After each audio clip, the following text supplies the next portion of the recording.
first off, who has been here or heard Jay Abraham speak before? Raise your hand.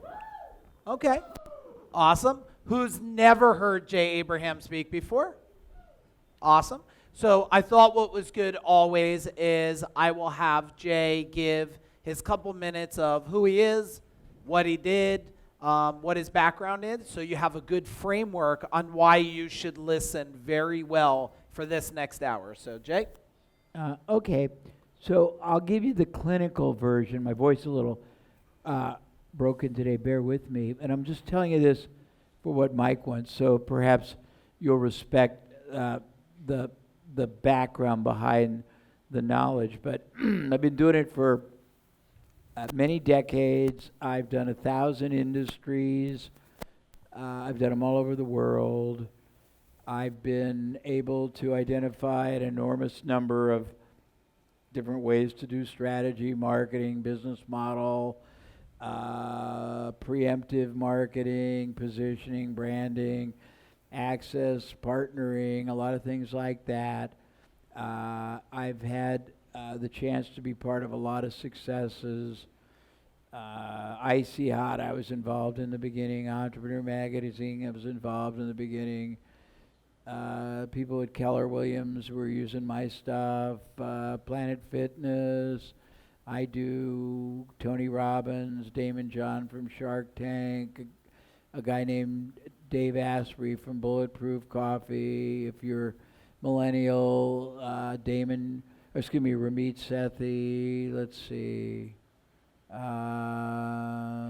It's about $21 billion, I think, that has been estimated that my body of work has created. And there's about, this is just clinical, about 3,200 business books that reference the methodology that we've created. And we've created a lot of methodology, the 3-way to grow business model, the advanced version, the Power Parthenon of exponential growth, the sticking point solutions, the 34 X factors for exponential growth, let's see, the strategy preeminence. A new one we've done is called Activating Absolute Advantage. We're working on something called relevancy rules because we believe the foundation of everything you transact in your life or business is predicated on relevancy, and relevancy is very dynamic in the terms of volatile. It changes all the time. What you say or don't say, what you do or don't do can change the dynamic of the relationship. I did something called leverage marketing, which looks at all the impact or leverage points in a revenue system and questions it. My background was very extensive. I've helped about 400 experts besides all the industries.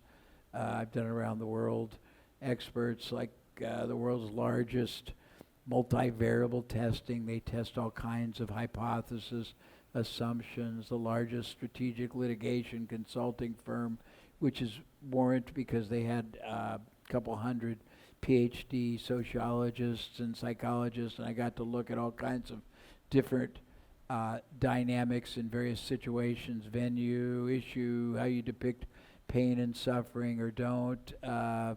Just a lot of, I've had a very, very colorful career. I got the #1 candy company in China, the largest, I think they have 87 facilities in Japan. That's cosmetic surgery center. I'm just a lot of diverse people. Is that okay? Yeah, it was Okay, awesome. all right. And Jay has some strategies we won't be going through today, preeminent strategies and relationship capital and stuff like this that is off the hook. So I made, if it's good with you guys, I made some real strategic questions that I thought would serve the service industry the best. Would it be cool if I use those? Yep. Okay, awesome. So Jay, the first one is, why do companies not reach their fullest potential? What are some of the things that hold them back?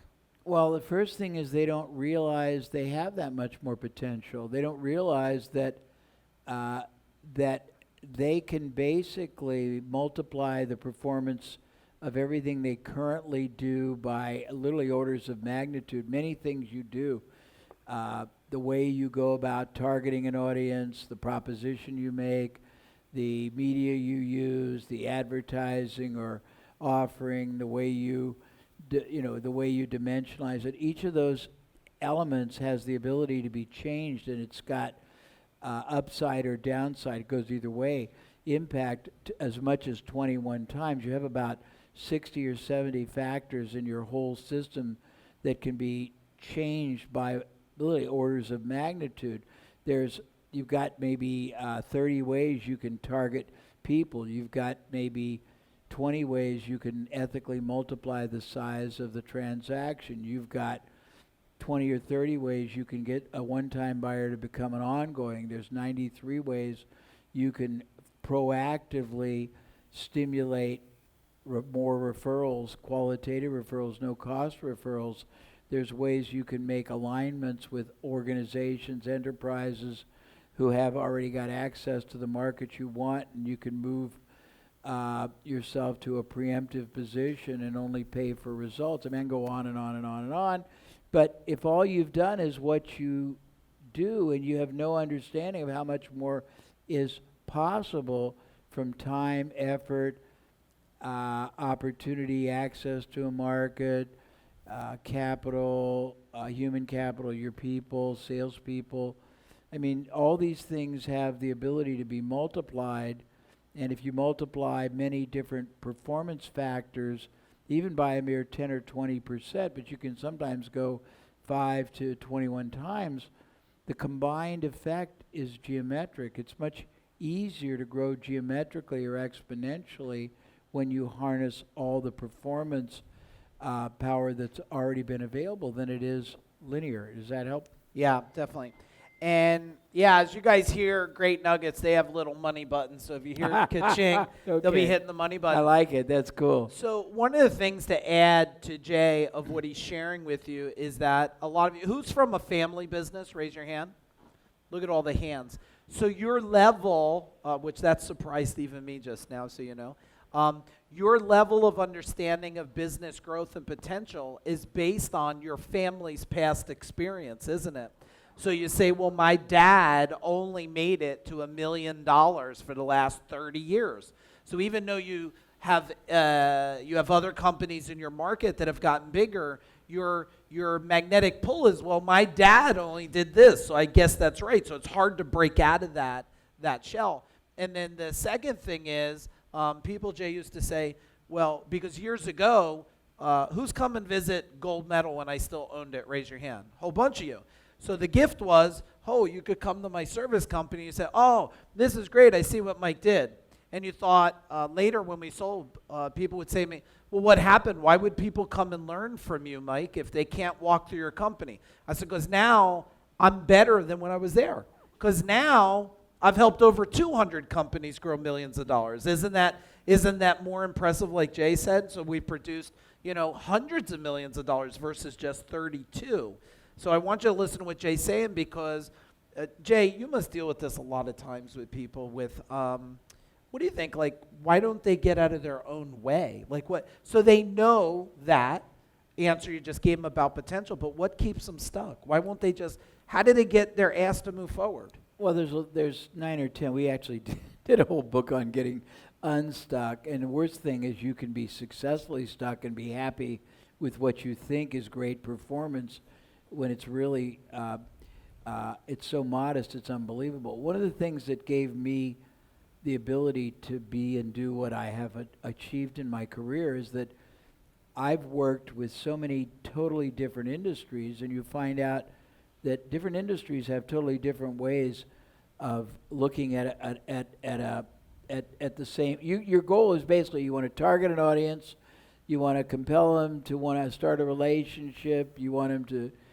commit to it, you want to do a good job, you want them to basically either buy more things more often, refer people, but it's pretty similar in goal, but there's so many different ways of doing it, and if all you know to do is what you've done, or worse, if all you do is one way, you're limiting. I mean, there's so many different ways that you can at the same time target your market, and each one of those has the ability to be a profit center. None of it is ever needs to be an expense.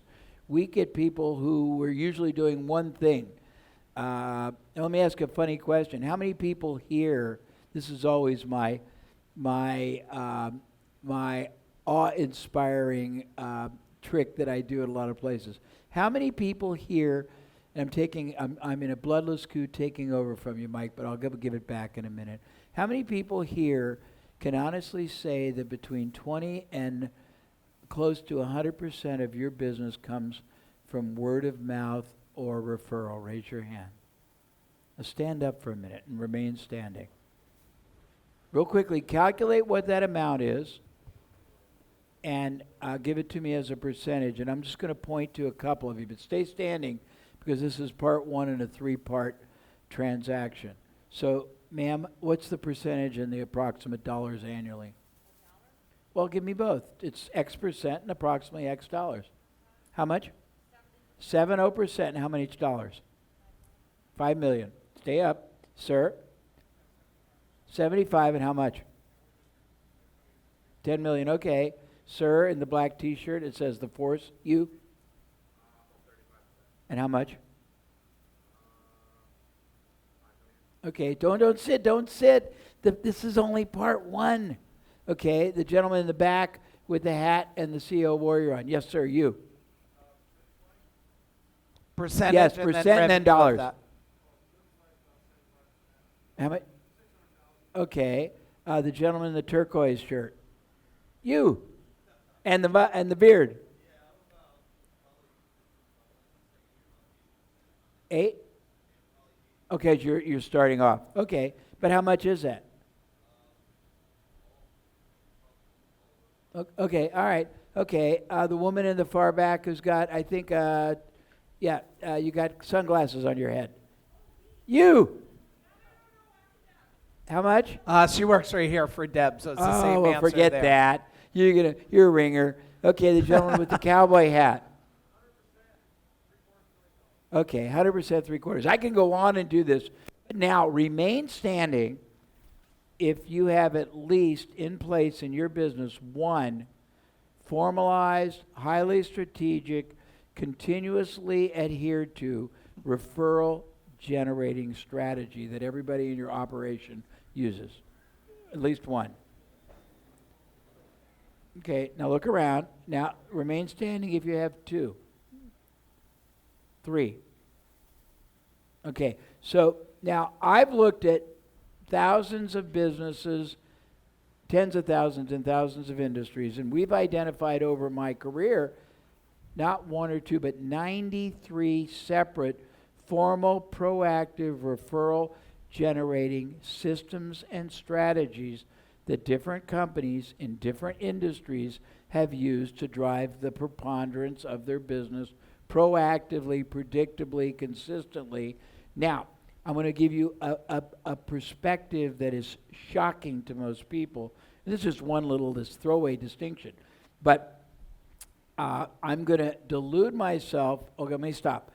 Many people who get these big numbers will spend thousands or tens of $1,000s a month on online advertising, space advertising, directory advertising. They'll go to home shows and everything else. What they don't realize is all that external stuff is really clinically all you're trying to do is get the first outer peripheral stage, the veneer of trust, which you have to monstrously move and gestate over a lot of different actions and hoops you got to jump through to commitment trust, and that has to go all the way to transactional trust, whereas a referral-generated prospect buys quicker, trusts more, negotiates less, buys more often, is more enjoyable to deal with, has less problems. If they have a problem, they're more enjoyable to resolve. They're not going to call you an asshole and a prick, excuse my language, and they're going to refer more people. Oh, and by the way, they don't cost you anything. So what's wrong with this picture if you spend all this time and you let it be intermittent, episodic. Some weeks or months it's big, some it's not, because it's reactive. If you can make it proactive, and no way you could do 93 strategies, no way you would do 43 or even 33. But if you had 3 and they were consistently adhered to, and just for your edification, and this is just one category of lots of different things that I do for people, and that Mike has learned how to do for you guys, is that basically there's ones you do at the point of sale. You program people at your referral business. There's things you do at the end. There's things you do after the fact. There's things you do at different convergent times when things happen. There's seasonality. There's all kinds of cool things you can do, and referral generating can double, redouble again, not only the business, but the predictability of the business, because those of you who get referrals, if you chronicle and you analyze, you're going to get 3 referrals one week, 10 referrals another week, am I right? No referrals another week. That's because they're reactive and they're organic. If you make them proactive and strategic, you're going to start getting highly increased, consistent levels of referrals. And by programming them to happen, they're even going to be faster to close. They're going to be more desirable. The average unit of sale will be higher.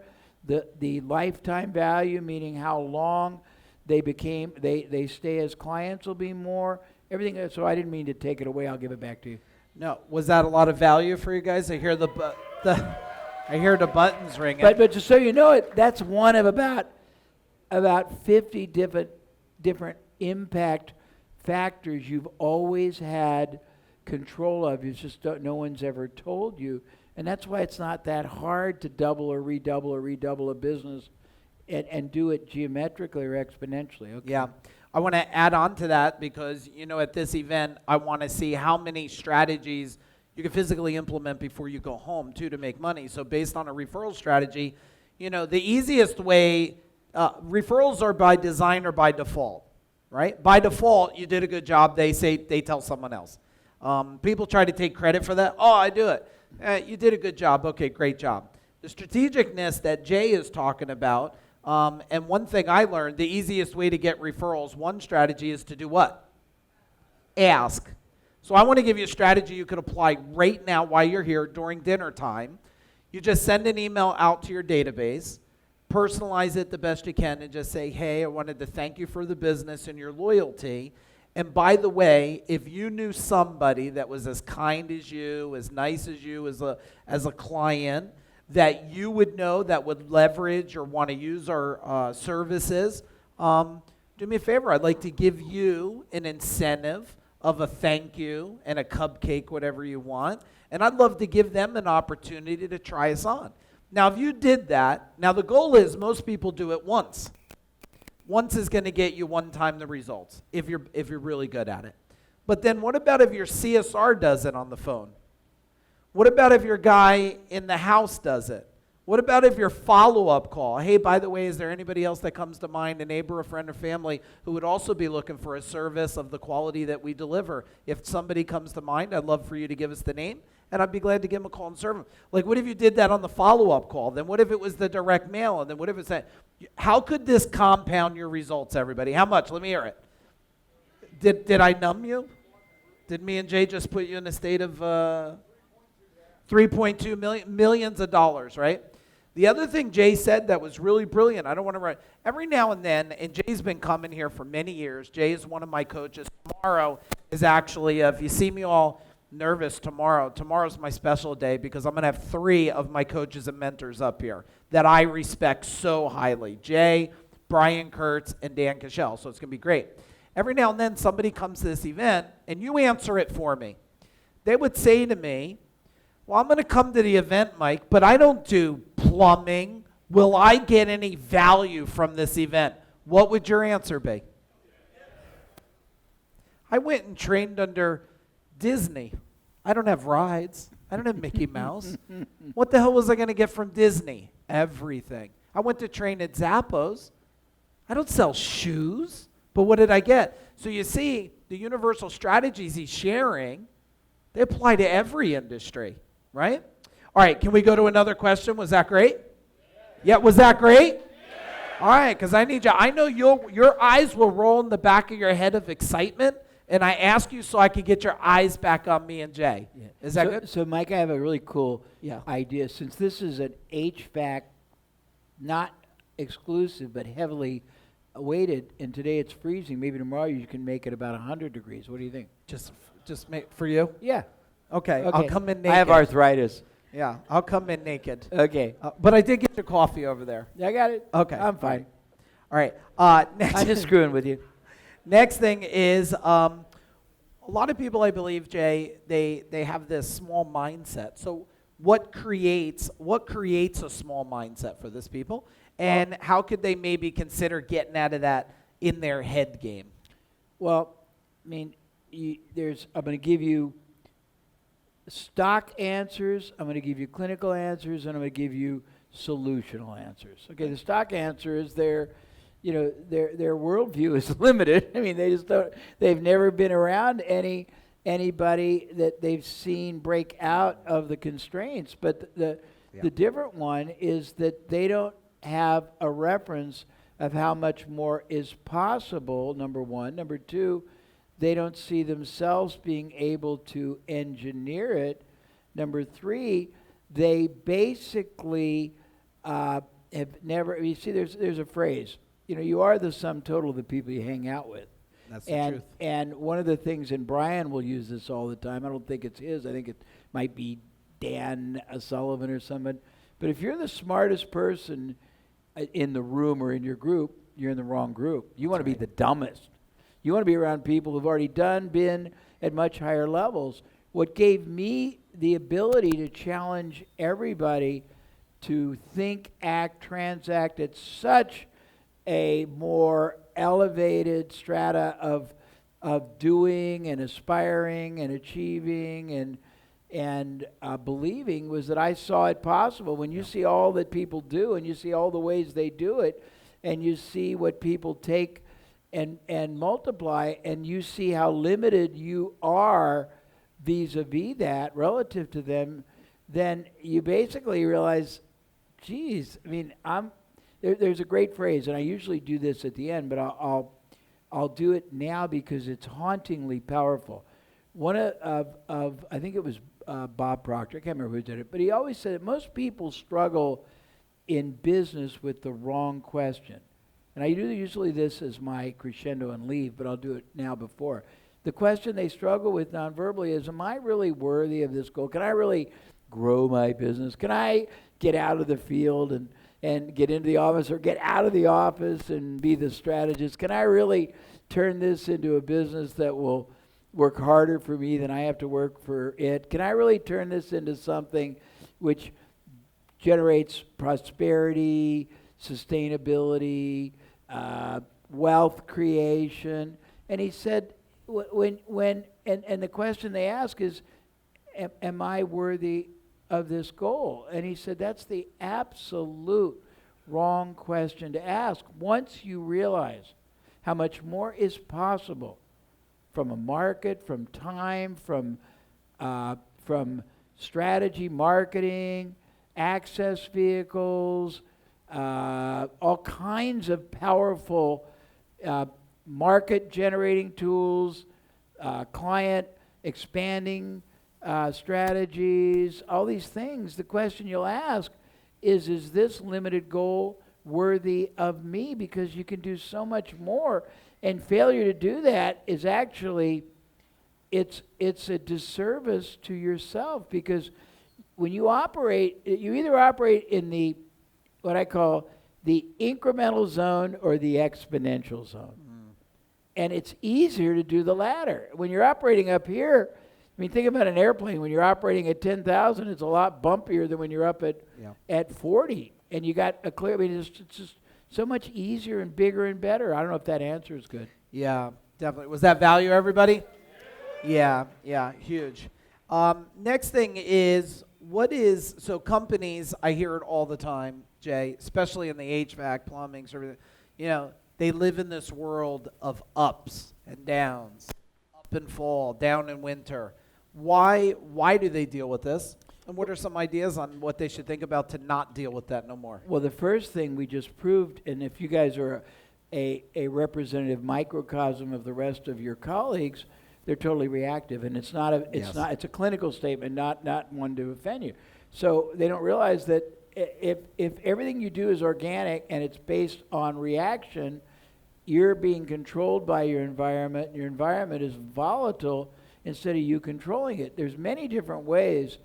You should have multiple processes in place all the time, and you should have the metric and the data proven knowledge that you have programming all the time and activities all the time and strategies all the time and tactics driving those strategies all the time that are accruing all the future business. You should be able to project with some degree of certainty what kind of level of business clients you're going to do 30 days from today, 3 months from today, and it's very doable when you understand how to have in place constant activities and constant programming. We talk about the fact that there's 5 categories of wealth creation every entrepreneur should have. One is predictable current income, and that comes from these methodologies that you know are going to yield it. Predictable future income, you know exactly what it is. So you know at January 1, you've got a certain lock for the rest of the year, minimum. Number 3 is predictable windfall income, and that comes from a lot of different ethical opportunistic strategies. The next, and this is very important, predictable psychic wealth, which is what gives you the joy and the fulfillment. And the last one is predictable asset wealth. You're building something like Mike to sell. Just an insight. Yeah, yeah. I would take those list of predictable ones there, the current, future, windfall, psychic, and asset, and I would put that on a note for you to think about later. Oh, Mike, one thing. I mean, so you're playing a game in your business, and it's threefold. It's short, mid, and long term. And if you only play one part of it, you're doing yourself a disservice. You need to deal with the moment. You got cash flow. But it becomes less important as you deal with the mid and the long, because now you're accruing and you're constantly migrating and gestating all the future business and the repeat business and the utility value, which are referrals. And that's when it becomes really wonderful, because you build a machine that's working harder and harder for you than you're working for it. Yeah, yeah. And I want to go back because I was still pondering what Jay was saying, because if you've seen Denise bring me this beer, it's because I wanted to make a lot of notes for myself. I hope it's okay. I learned too. So I have a whole half a page already of stuff I got to implement that I heard Jay say up here alone. The peer group, back to the peer group and guarding your peer group of who you're around. With Jay saying that phrase, who in this room already knows you're hanging around somebody, you have somebody in your peer group, I don't know, maybe it's even somebody in your family, that you just can't be around no more because they're pulling you down and not pushing you up? Raise your hand. Look at that, right? Yeah. So guard your energy and guard that peer. I know a lot of people give Napoleon Hill credit for this, 5 people you're around. But I do like what Jay said. If you're always acting like you're the smartest person in the room, they would say you're in the wrong room. Get in a different room. You want to be in a room where you're like, oh my goodness, this almost scares me to be in that room with those people. Next question, Jay. So I think it's notorious in the service industry. I don't know if that's your experience, but people, they don't strategize. I don't know if they don't know how to do it. They don't believe it. They're in the grind and they don't have time. What could you share about strategizing to either grow your business, assets, wealth, or anything? Now, I always ask permission, but I tend to do this anyhow. But may I answer it 2 ways? Absolutely. Okay, well, the first thing is the reason most people don't strategize is they're not strategic, they're tactical. They do things erratically, they do things intermittently, they do things sort of capriciously, which means they just sort of decide to do it. They don't have any analysis of yield, conversion. They don't understand that all leads are not worth the same. They don't convert the same. The average dollars aren't the same. Different sources are worth more. They don't have any sense of how to think, act, and transact strategically. and the ones that do, their strategies are very meager and sophomoric, and I'm not trying to be, you're asking me the question. So first thing is, your business should always be guided by a master strategy, and every tactic you follow should always be done only if and as it advances and enhances that long-term strategy. Any deviation from that is a breakage. It's suboptimal. It's diverting the whole momentum of the business. But most people don't understand. Their idea of being strategic is throwing some mud on the wall occasionally and not even understanding if it works, if it doesn't, why, how, not comprehending the psychology of a buyer, how you motivate, how you get advantage, how you get preemptive positioning, how you stimulate them to trust you. All these things. Now, what I was going to say, that the liberty I'll take is, I talked earlier, we've come up with lots of different categories of performance enhancement distinction, and one of them we call the 9 drivers of exponential growth. And just there's 9, and there's probably more, but we found 9 ways if you just change them or do them better, it's going to totally transform your performance. Any one of them which will make it grow arithmetically or incrementally, but combinations will give you explosive geometric. One is strategy. Change your strategy, you massively change your results. The next is your marketing. And I can go through lots of different dimensions. What you say, how you say it, where you say it. Next is your business. Change your business model, you change your results. Your business model right now is just referrals that are organic and reactive. If you say that's one of 5 different ways we're going to source clients, and all of a sudden you change your results. You change the way you use your processes, your procedures, your systems, you change your results. You change the way you use your relationships. Relationships are existing clients. They may be organizations, they may be sourcing, they may be vendors. I can go on, but you got 9 different ways right there, any one of which. Yeah. Is that good? Okay, awesome. So profit, big thing. I notice. So it is? People well, care about that? I don't think I thought they were all social workers and basically humanitarians just doing good double work for the good of the world? Yeah. Well, no. Okay. All right. I was sharing with Dan the other day, so I'll give you guys a quick story. Somebody was doing a charity. It was a very, very good charity years ago. Great cause that they were building. And it came up that if you made a donation, you would end up getting some time with Jay. And that's not why I did it. I believed in the charity, but it was a great byproduct to spend some time with Jay. And Dan Gashel was there, Joe Polish, a couple of real smart people. And so me and Rob flew out to... but he was noble. He did. He donated a lot of money to them, and it was a very worthwhile charity. Yeah, it was very nice.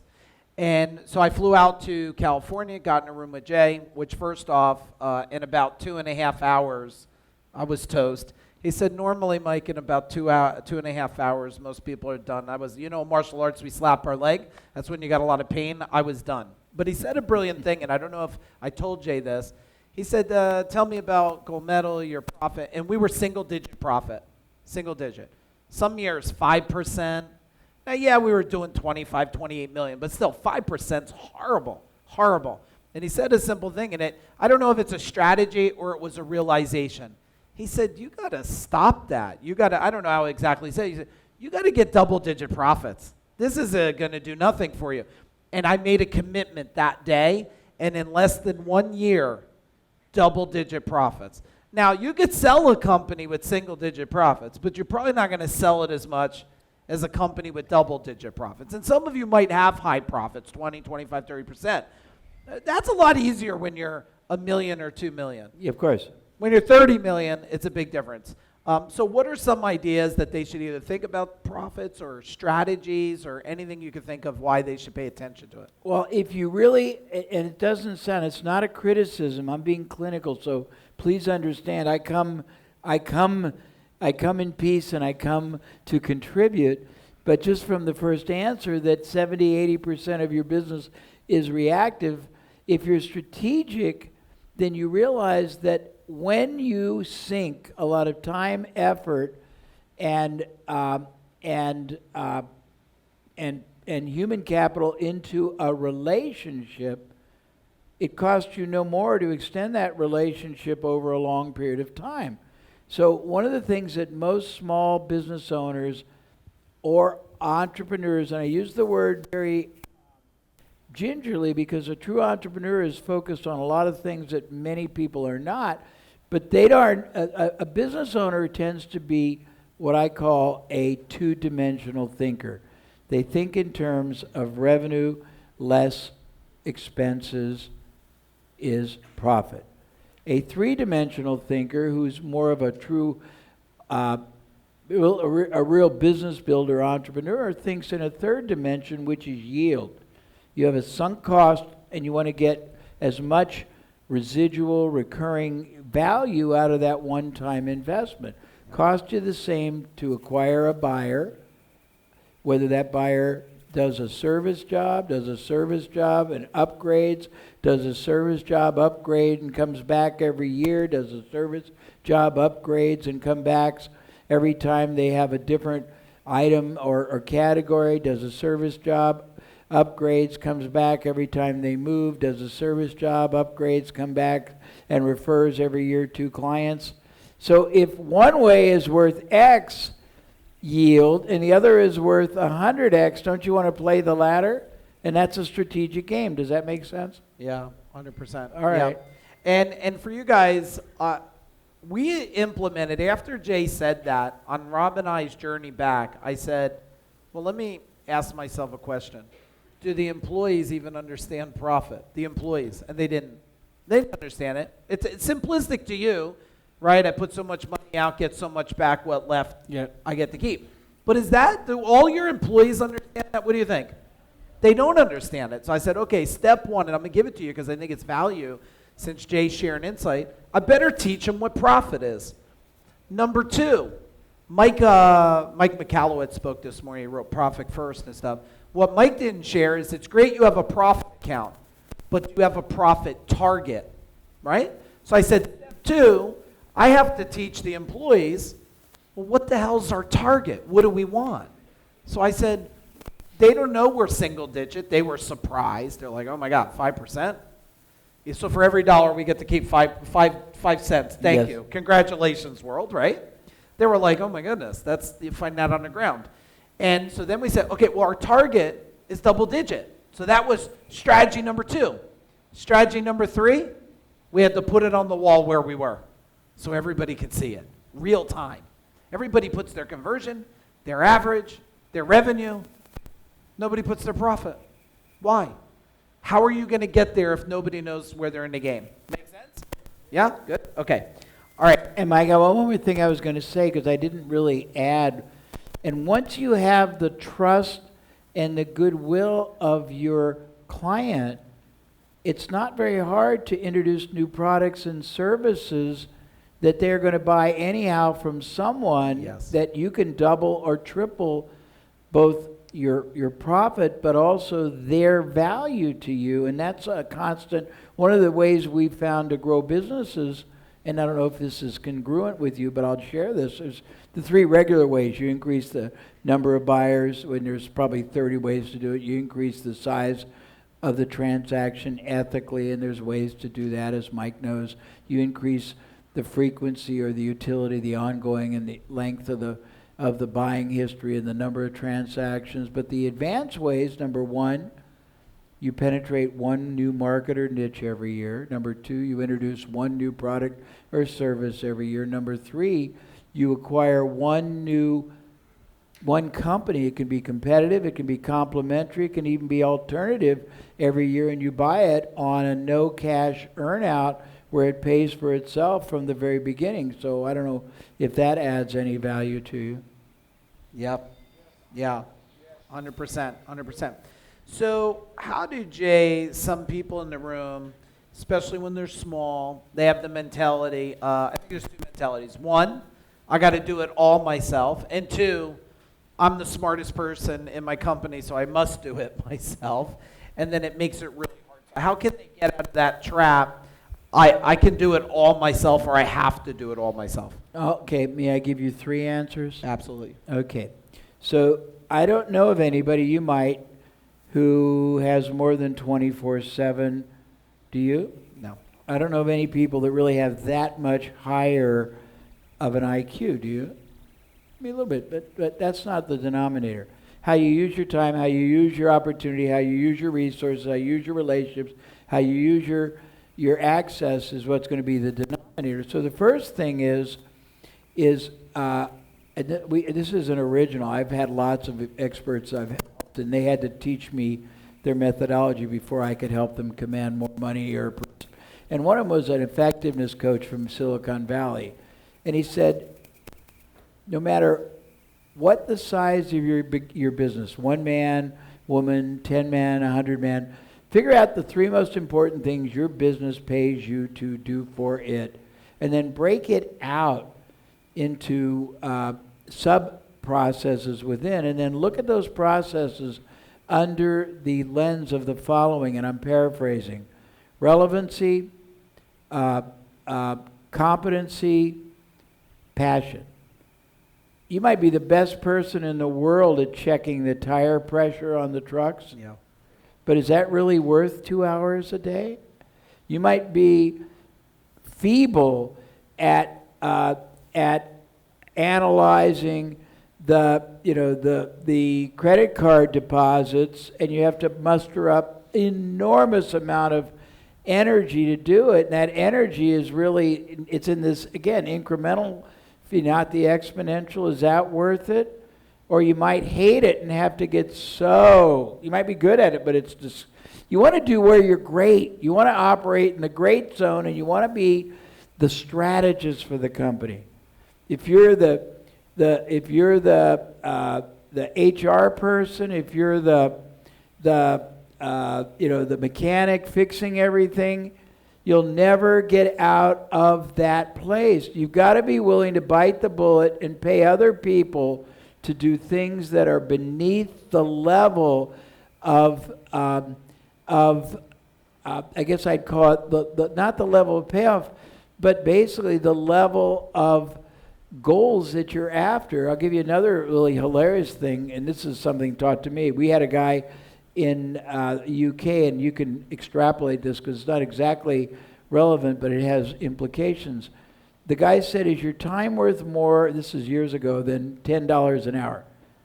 And he said, if it is, he set the world record, and he still holds it in Europe for selling more merchandise per square, well, it's not foot, whatever their denominator is in Europe, than anyone else. And all his managers and executives were driven in Rollses and Jaguars, and a lot of the entrepreneurs in the room who, when he was speaking, were sort of nasty. And he said, look, I don't care if you drive Ford Fiesta. He said, if you have 2 hours a day that you're driving thinking that multitasking is really a doable function, it is not. Use the time for the most productive.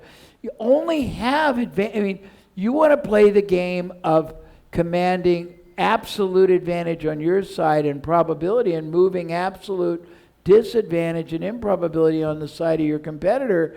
And the first denominator is, how do you use your time, your opportunity, and your skill sets to maximum potential? I don't know if that answer is good. Yeah, it was great. And who's a good multitasker in here? Raise your hand. Multitasker. Okay. So I always share this because I just heard Jay say it. Just so you know, multitasking is really an impossibility, right? You can't multitask. Your brain can only do exactly one thing at one time. They call it multi-switching. Yep. So when you think you're talking to your people, building an estimate, and playing on Facebook, and your brain's going, it's never going to be as effective as one task. It means you're being suboptimal. Yeah. Yeah, really. Definitely. And then the other thing he says is great. I always have this phrase, you can't build a $15 million business doing $15 an hour tasks. That's great. Right? I love that. And I think that's because a lot of you may not value your time. I think, I don't know, Denise is going to have a section on mules work, I think, coming up, where I always say, like, how much is your time really, really worth to you? And when you really can understand that, it will raise your perception a little bit. And Mike, one Yep. second. We had Brian Tracy years ago at a program I did on strategy setting. And he made, and I wish I could remember it. He said, if you have a goal of making, let's say you're making 100 grand and you want to make 500, well, if you look at it and denominate it over 40 hours, how much more do you have to make an hour? And you got to figure out how to extricate yourself from the $100 an hour activities if you want to be worth $500 an hour, or if you don't, you'll never get there. Yeah, yeah. Let's talk about, Jay, a strategy I really like. And I was going to save it for tomorrow, but I'd love to get Jay's perspective. And it's the cost of inaction. The cost of inaction, okay? And so, Jay, what do you think it costs people to not move forward, not learn what they need to implement, not go after their market to get market share? Well, let me start with some macro answers, and then I'll give you some micro. What it costs is wealth.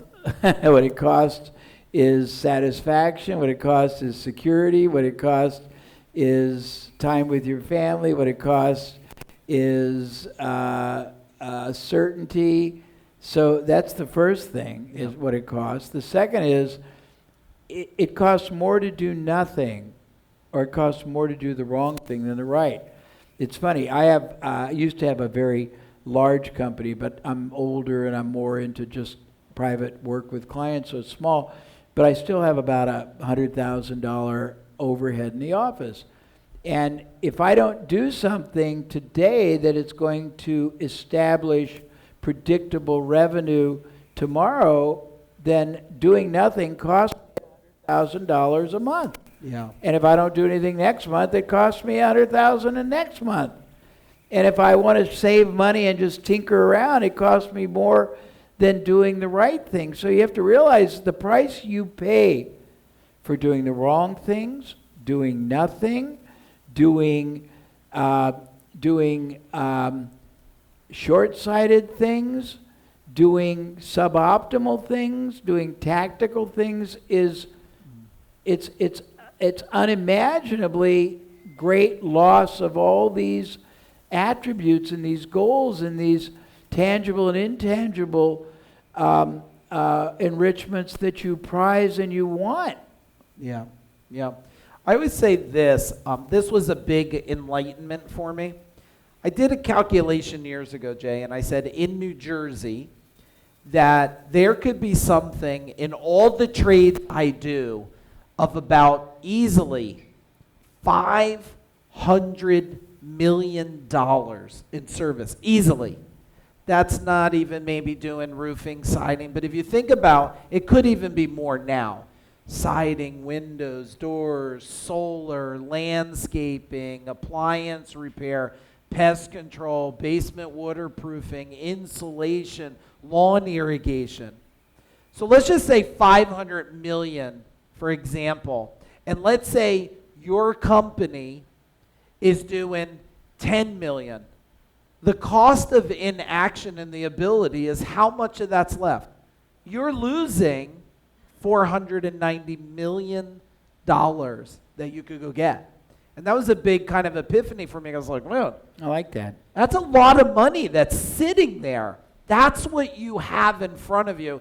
And none of you are in a market that does not have great potential. And if you are, then there's probably a state next to you, behind you, to the left of you. I don't know about to the above you. Maybe eventually there will be. But that's that cost of inaction that you have. So let's get to a couple more before we go to dinner time, guys. So this is a really great one. Why, Jay, or how could service companies avoid learning curves and growing pains? What are some things that they could think about? Well, I mean, the way to shorten the learning curve and expand the achievement curve is to basically is to learn and model from people who've been there, done there, and can give you their success formulas, their strategies, can course correct you, can avoid, the dead ends that can give you, and also it's learning how to not be afraid to experiment. I was blessedly introduced to strategic testing. And I mean, there's so much in that you guys don't and women don't allow yourself to have because you're afraid to do it. And there's so much you can do very inexpensively that will validate. But I think the key is you want to find people that have already done it and that have figured it out so you don't have to. And you want to look at the fact that you're being able to leverage off of tens or hundreds of millions of dollars or whatever they did. You also want, because there's not just one way to do anything, there's multiple ways. Something like this, the concept of bringing together a group of people long term to not just share what they're doing that works better and get course correction is great, but you also create what I call the ultimate research laboratory, because then you guys can go out and you can do breakthrough experimentation where each person does one approach and they can feed back and it costs very little and you guys can engineer breakthrough on breakthrough on breakthrough.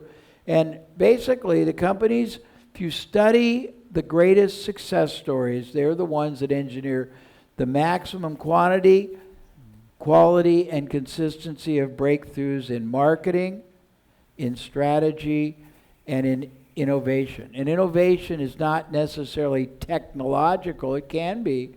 It's bringing greater benefit that's perceived by the market to the market, and in your case, greater benefit that's perceived by your team members to your team members or your vendors, so that they're going to favor you over everybody else. Yeah, that's great. I am watching some of you write massive, like you need a bigger notebook because you have a little pad.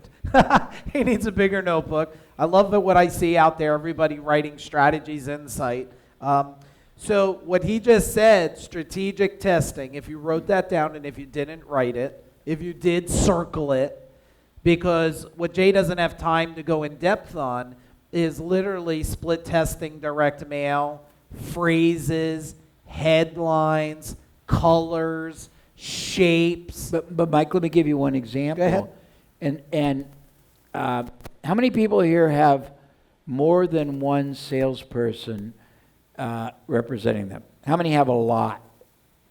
Who's got a lot? What's a lot? How many? How many? Who's 3. got more than 3? How many? Who's got more than 6? How many? Okay, anybody got more than 7? Okay, well, if you have more than one person doing anything, I'll give you a real quick, and this can be also service. I mean, we look at all kinds of denominators and correlations and implications and aberrations nobody ever looks at. You want me to talk about this? Yeah, because I just thought of that in my mind, what you're going to share, and it is brilliant what's coming. I know what he's going to share. Well, it's got a lot of, I'm going to give you a couple of the permutations and you can run with it. So I'll start with regular salespeople. If you have 8, 10, if you analyze the sales function, they're going to have 2 or 3 different allocated jobs. They're either taking leads that come in, they're cold calling, or they have a portfolio. Let's assume those 3 things. Is that reasonable? Is there more than that? Nope. Okay. So if you look at the people doing that, you break down all the sub-processes in each of those categories. So I'll take a regular salesperson because it's a little easier for me, and then Mike can adapt it. So you got a regular person. They may go out and they have to call and open new accounts, so they're cold calling. They have to sell existing accounts against others, other people that are selling their product or other people that are selling an alternative product that solves the same problem or fills the same opportunity. They have to keep margin. They have to try to sell other products in. They have to try to sell a sustaining repeat of that product or introduce more products and perpetuate the relationship. They have to sell different kinds of businesses. So with all those variables, the assumption is that every salesman or woman is brilliant and masterful at every function, which is humanly impossible. What we do is we look at who excels at what function and by how much more and what they do differently. And depending on how much more they do it, we make two decisions. Decision one is, should we teach what they do in that one category to everybody? If there's 10 different functions in a selling situation, and you can teach every person how to be 10% better in each function, it's not 10%, it's something like 400% growth. But if somebody's so much better at something, let's say you uncovered that somebody selling your services is 10 times better or 3 times better at selling retirement homes than everybody else, but you only let them have one retirement home occasionally, that's stupidity. You'd want to make them your retirement home person. If somebody's great at opening accounts but is terrible at maintaining them, you make them your account opener and you pass them to, does that make sense? Yeah. Now the same thing is true of your service people if they're the salespeople. If you have service people, certain ones that have 3 times the average sale as someone else, you don't just say, oh great, I wish I had more people like that. That's the dumbest theoretical reactive attitude you could have. You want to know what they do. And you want to see where they're the best, so you assign them to the situations where they're going to optimize while you're learning what they do better and teach it to everybody and go on and on. Is that what you thought I was going to say? Absolutely. Okay. And do not let what he just said go by you. He just shared something that is easily worth millions of dollars. Oh, it is. It'll quadruple your business overnight.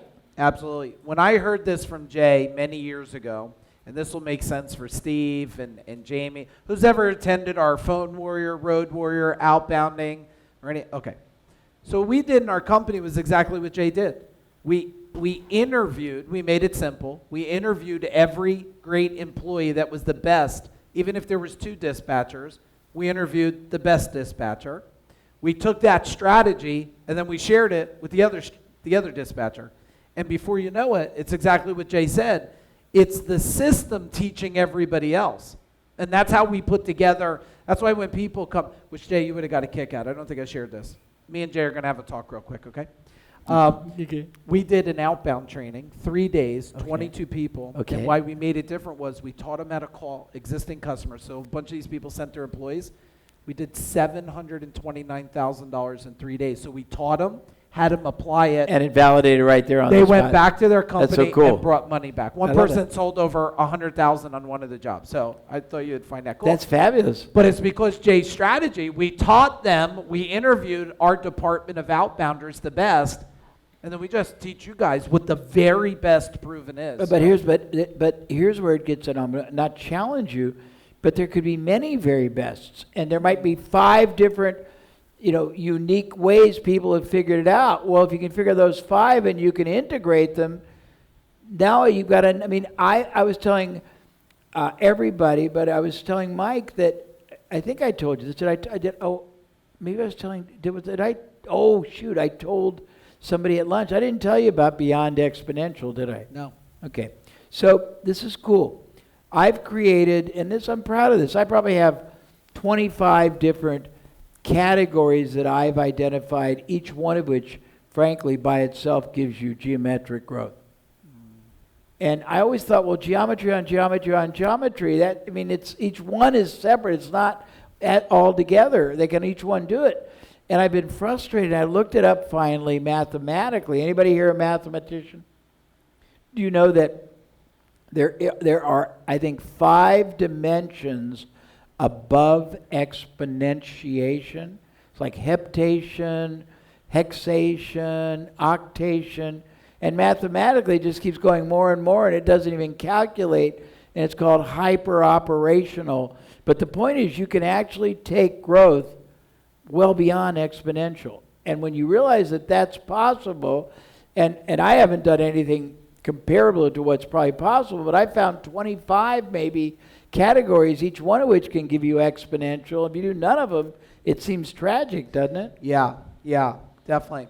So here's what we're going to do, everybody. I'm going to give Jay one more question, and then I'm checking with the team to make sure that we are dialed in for dinner. So we're going to go to dinner in 5 minutes, and when I walk off with Jay, Denise will be coming up here and giving you the logistics and the game plan for dinner, okay? I know if it was up to you, you would say, Jay, don't ever eat, stay here forever, right? But I know, but he'll be doing the VIP and Titan dinner in a minute. So this one I think is one that can open up perspective. Okay.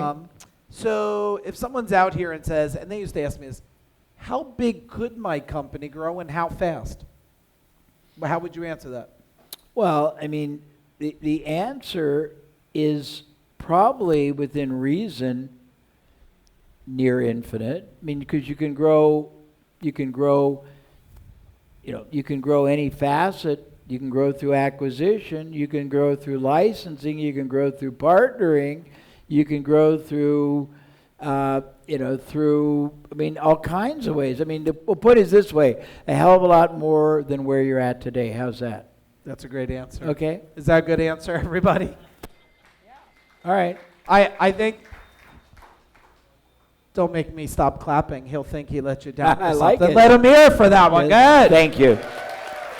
So, Thank you.